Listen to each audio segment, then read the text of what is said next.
everybody. Today we are talking about how our self-talk affects our children and how they learn to self-talk for themselves. Yeah.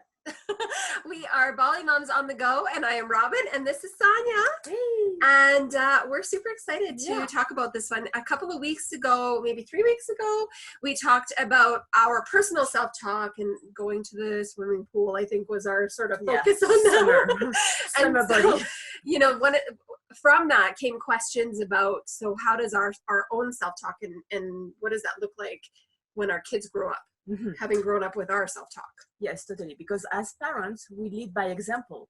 The way we talk, the way we feel, the way we show how we are imperfect-ish, but also impact the children in the way that the child look at us with perfection eyes, especially when they're young. They see like all the beauty, all the, like, they don't see negative things. No, it's just mama. But then when they hear their mom say, it's like, oh, I feel ugly, I feel so fat, yeah, I don't like that, I don't like that, I hate this. And then the child would like start to like get some misconception about, okay, I saw that my mom was perfect, like so pretty and beautiful, and then she's like not enjoying her body. It's like, what is that? So then there is a gap, having to be a gap, and then it can really impact the way the child will like finally like judge her mom and herself, and the child himself or herself. Yeah.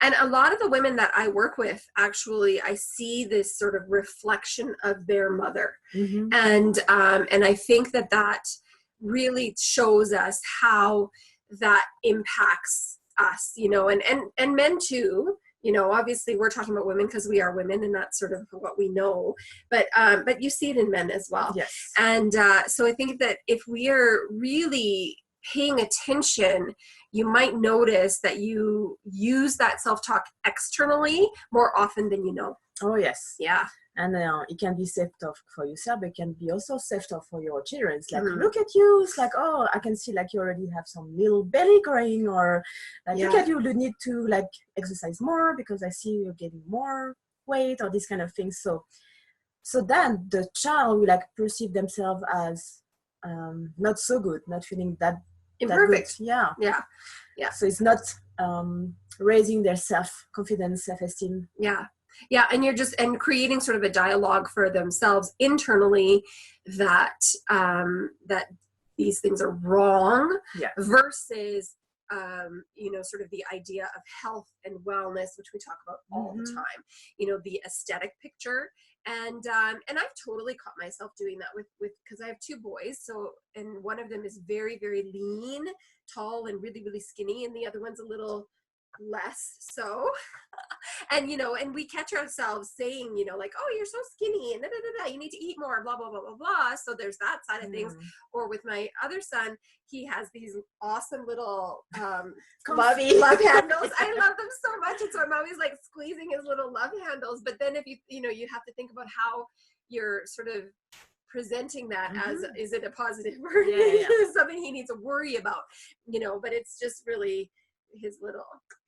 Yeah, I got the same. Like my son is also very thin. Yeah. It's very, you can muscular. See, muscular and tone. So, and then when we get to buy some clothes, we are always a bit challenged because we have to find tall clothes. Yeah, same. But the waist is so thin that sometimes it's like, oh, it's so thin. Or people in the store will say, oh, it's so thin. Or and then my son once or many times, sometimes it's like, I am thin. It's like, no, you're just like long, and then you're very tonic. Yeah. So I have to like. Think about helping him understand that thin is not a negative thing. It's just like the shape. Yeah. but then they can And clothing designers out there, listen. Yes. Us mothers need small-waisted, long things. Oh yes. And not the one where you have to like get the tie the rope like very what a challenge. Yeah. And then you feel like very puffy. Yeah. So it's so weird. But so then we start talking about it like that, you know, and then we sort of create this idea in their head that their body is wrong because because we have a hard time finding the right clothing for it, when really, clothing people, it's your fault. So yeah, we have to navigate and let them understand that it's okay to be this type of shape, or to have this type of whatever shape they are. Yeah. And then understand that that's okay. And then the other who give perception, like they have to understand that there's their own issues, like whatever they say about, oh, you're too thin, you're too fat, you're too small, you're too whatever. So we have to teach the child to understand that that's their perception, not the child's perception. Yeah, the way they are is great. Yeah. And then if on the other side of things, if you have concerns about your own body or about their body, approach it from an effort of doing something, you know. So if there is unhealthiness there in their weight or in your weight, do something about it. Let's get active. Let's eat better. Let's look at those options, but in an effort to be healthier. To be more well, so that you can be more active, so that you can have a better time. Not so much who cares what we look like, right? Yeah.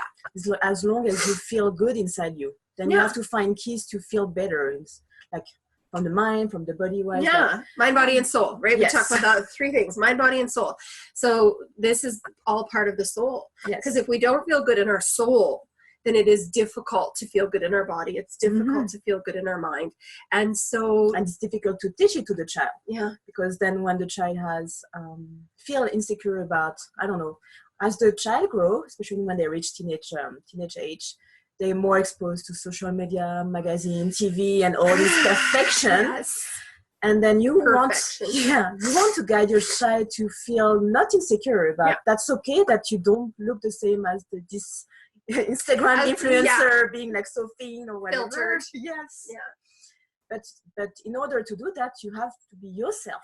Yeah. Confident about the way you feel, the way you are. Yeah. Well, and the other thing too that I saw this article on, you know, when we're talking to our kids, like we have to talk more from a way of what they're capable of are they being good human beings versus you know, oh, you look so cute today, oh, I love your hair bow, or I love your shirt, or, you know. And when I read that article, I was really caught with my own sort of language, and when I'd see a kid, not necessarily even my kid, but when I'd see someone else's, like your daughter, you know, and then you see, and they are wearing, say, a cute shirt, that shouldn't be the first thing that I say.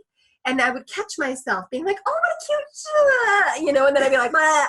And so, but really, because every time somebody says something like that to them, we're just putting more weight, more importance on the looks side of things. Yeah, this is true. Yeah. And I caught myself on that. With little girls mostly, because I have boys, so I'd be like, oh my god. And then the impact is that the child is expecting the other to judge them, to feel like, but they didn't say I'm cute, did you say I'm cute? It's like they will expect the other to like give them so many compliments, and if they don't get, then they get lower self-esteem. So like we're just creating this like vicious loop. Okay, let's do our 3 Bollywood insights. So the first one is monitor your language around yourself and for your child. So the way you talk to yourself, but also the way, as we say, you point something in your children. So be aware. You know, I talk about language a lot. The power of it is so underrated. You know, people we don't even realize how important language is. And maybe we'll talk more about that in another video. But crazy.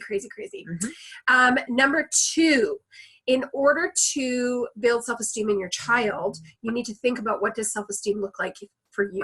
And so if we are creating and you know, people have this whole idea, what's good esteem, bad esteem, just self-esteem, period. If you esteem yourself, you know, like, again, it's a language thing. So it's about your perception, but how you feel about yourself is going to mirror itself in how your child grows up to feel about themselves. So take note, pay attention. You lead by example. So like, be a good example. And the third one is create self-awareness around your child, because as they grow, they're exposed to more of their surroundings, social media, what people say about them. More now than ever. More and more. So they're like really exposed to a bunch of many things, and they can start to compare themselves. So bring awareness about that it's okay to be the way they are. And if they want to change something for maybe healthy reason or something, that's okay. Help them, guide them, and bring more awareness. start to pay attention. And, you know, I know it's very difficult, especially with things like social media and games and movies. And, yeah. oh man, it's so hard. But you know what? They're going to be exposed to it anyway. So we just create a person who is so aware and so confident in themselves that these things can't impact them in such a hard way. And that's part of helping them express the way they feel, their emotions. That's part of this important emotional intelligence. Yes, that's the key. So tell us, how are you dealing with self-talk, your own self-talk, the children's self-talk? Like, give us your tips, your experiences, anything. And what kind of external struggles are you seeing? Like, what's making it more difficult for you to be able to do that? And what steps are you taking to tackle that? Or maybe we can help with that. Yes. Yeah. So comment below. We want to hear from you. Yeah. See you. Bye. Bye.